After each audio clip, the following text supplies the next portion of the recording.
Ashebedwani ogina ho manfo wo wutu senya is abato mpesua so onmenya for me visa wakumsin ene wo kasa no ene wo twabi pa ne wo twa ne se bem se se mesia wo nche da nwi adwuma no yesi wonko plaster down wo timota na se bem throw no te abem sabi Asin Central Ashebedwani honorable Canada Japan say nani abrese NPP owo madwa no pese wo tena so na 2024 okwapira mampani adwa no and was sunny bibia de agu ne so na nya asam keto na audio recording bi ya say honorable Mavis Awakumsi ne ena wo ma record wo na wutie recording na wo mu na wo twa bi ma ne Canada Japan anu ohye ne say WhatsApp platform bi so when you say obi na edi nkomo na record na there bi ono na aye voice note ene attempt jai ama ene oye danyi a WhatsApp so de be tiatese e be fa baabi obi so send am obi afo bi won say atiafa so ne nyina nya bi akenkai na viral audio na e wa abontene no ene ka say ha wakumsin unipa na wo kasa na yese oye ha wakumsin no ene yetese wo kasa an Canada Japan wo kasa dodo tina babia kasa gba una wo kasa ya na fe ase wo didi nkrofo atem wo kasa na mi wowe wo tu ne hododo ensam ne dɔɔso ya se wo kasa dan obi a wo pray frank atufu adwa kasa bebre kasa wo Yesu kra na ye dan na ye dan ene otwa bi bo no pa yentie ene no a ye se enipa etie se ha wakumsi ne no yentie bie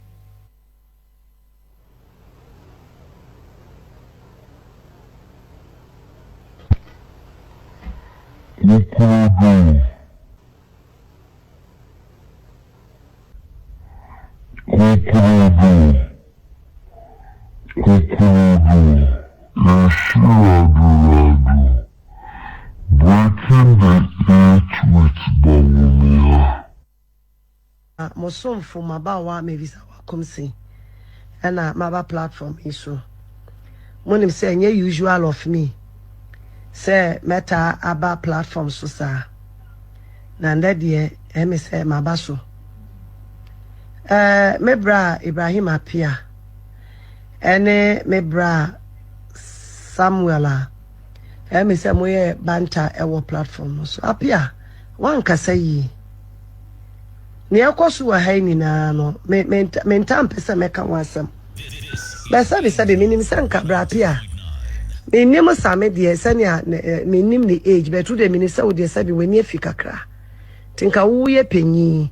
me expect wo sanka be wanyensa ase obi a ono kasa na wo begina platform so na wo didi obi atem se na o magimigimi a yan kasa sa wo platform so panyi nkasa sa messel say wo be apologize kasa na be kasa o platform so yen kasa sa na fe so masai abisa wo asem da kumi no wo audio no meti say wo say den Canada Japan eboa party fo na woni mo fa so a Canada Japan wanya wo party ni mo enda mi kasa wo kokoko boda ni sika da wo over 500 million o pesa woji ejuma waya ye betwa ne ka 500 million Ghana cedi etimesro apart from cocoa board no so no ECG wo ho ECG meter and electricity pop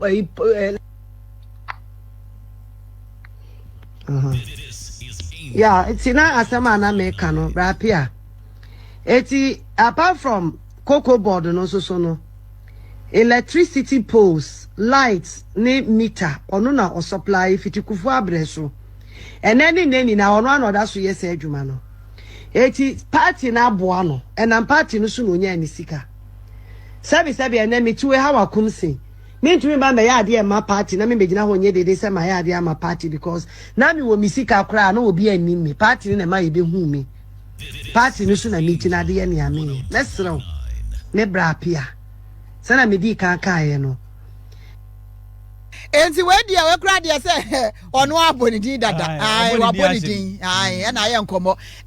NPP omo platform bi WhatsApp platform a nipa de do ono awoso bi a nkomo a wo mo dididie no enu bi no ono susu se ba bi wo ho no mefa ya entwa yie enti wo ba be straightin niema ena ba bi oka kokosi ye eno no ne se ensama hodo a ye a na ekoso no bi mu kan ya wo mo nya hwe yie pa san se honorable Kennedy Japan say Sebi mpredua sa wabo NPP amanyoko no wo mo mpanimfo ho ka ne sika akomu ade a NPP so wanya wo mo so mfaso enti wo ka na waka no so aka ho na no so mo obi awremfi eno na no wo ka ho asem a enti eno audio a ba abontene na yaka bie de a kire na yento aso ene Founders Day no kwase wo ba bi a wo no wo hu ne sen enkofo bebre cheche adwen wo ho sanka Founders Day no mom na nka wo se ye ne se de ye 6 March no wo se school fo nkwada ko him abasa him near the Kwame Nkrumah statue so near try to presay near the wine one down kwa presay GCUCPP just obia wa kan ho bi ahemfo kan ho near twa mo presay sa ene adwenkyere ne bebre na Ghana mampani his excellency na nado danko akufo ado ene ono so dia to dwa kire se Ghana fo wa se ye die ni die pa ema wo mo di wo mo moja wo mu san etene de gu fom esam wo mani mu fifire e de boa ye ma wo ma ba bia ya duri ya ba beduri e ye nipa bi na hye kon na sia na ba beduru enne ya ye nso ye tafre ho kakra ye gina mu ya enti se firi bra Ghana nya fa hodie ye nya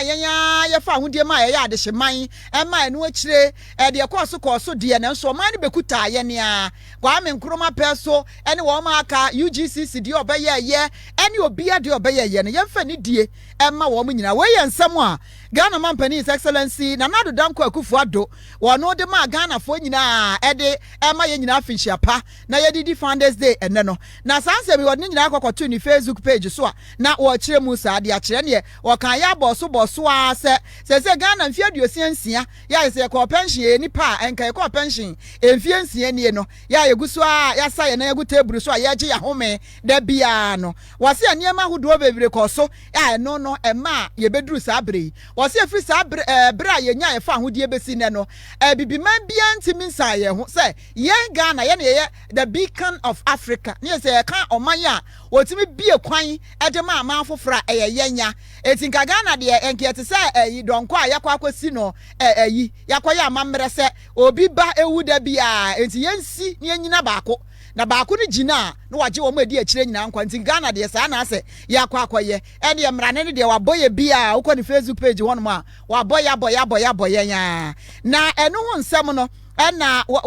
wasade nsem atodwa na yekosie Ghana mampani his excellency na nado dankwa akufo ado ne nsem a wode ma Ghana fo nyina ma ye nyina afihia pa on African personality and identity. This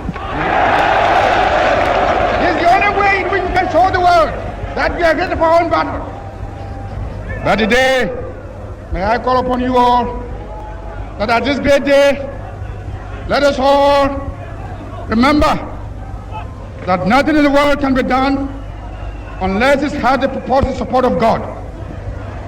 We have done the battle, and we again rededicate ourselves not only in the struggle to emancipate other territories in Africa. Our independence is meaningless unless it is linked up with the total liberation of the African continent. Fellow Ghanaians, good evening. Tomorrow, 4 years ago, on 4th August 2019,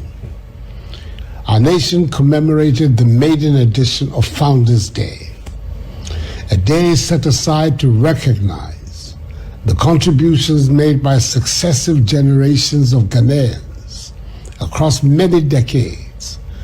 to the liberation of our nation from the shackles of colonialism and imperialism,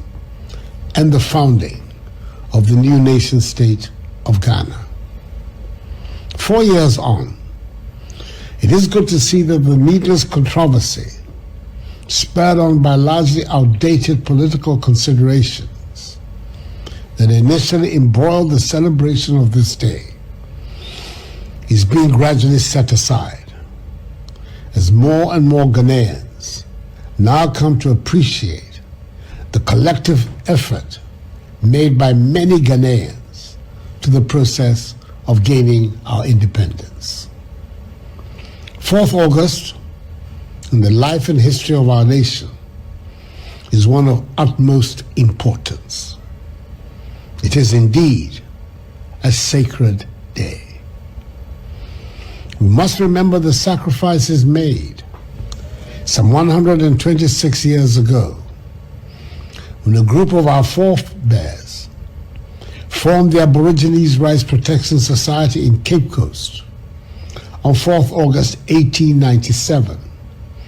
to resist the application and implementation of the 1897 Crown Lands Bill, which sought to sequestrate and expropriate our lands to the benefit of the British Crown, as was done during the same era to the lands of our fellow Africans in Eastern and Southern Africa. The Society mobilized the chiefs and people and public opinion in the then Gold Coast to agitate against this pernicious legislation, and eventually, accordingly. Today, 76 years later, and 66 years after independence, our nation is considered a beacon of democracy and stability in Africa, where the rule of law, respect for individual liberties and human rights, and the principles of democratic accountability are part and parcel of our governance structure. These are the very things for which our forebears fought. The battle our generation must fight and win is that of rapid economic development. We must set Ghana to rights and get our country to where it should be. The challenge before us remains to build a modern economy and thereby generate a prosperous, progressive, and dignified life for the mass of our people. Hard work, enterprise, creativity, discipline, and a consistent and effective fight against corruption in public life will bring the transformation we seek. I am confident that with a united will, we can achieve this in our lifetime. I wish all Ghanaians a happy Founders Day, and may God bless us all in our homeland Ghana and make her great and strong.